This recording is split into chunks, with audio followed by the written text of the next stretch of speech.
hip, knee, ankle lined up, feet straight. You want to put most of the pressure in your heels, okay? So take your hands, put them behind your head. You want to keep your elbows backward. You don't want them forward. So keep them back, chest up. Now stick your butt out as far as you can, keeping your chest up. Breathe in on the way down and come down.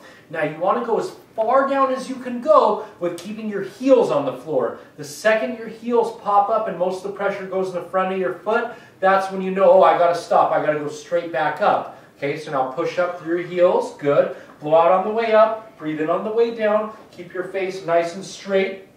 Stick out your butt as much as you can. Look at his feet, how straight they are. He's not out, inward, straight. Please get them perfectly straight. That's one of the pet peeves of mine as your trainer.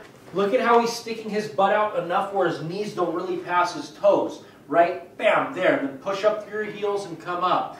Once your knees pass your toes, you're going to put pressure on your patella. Okay, so we don't want that. You come down, boom, right there, right before your knees pass your toes. Very important. I want you to notice, while he's doing the squat, his knees aren't going inward or outward. They're nice and lined up and nice and straight.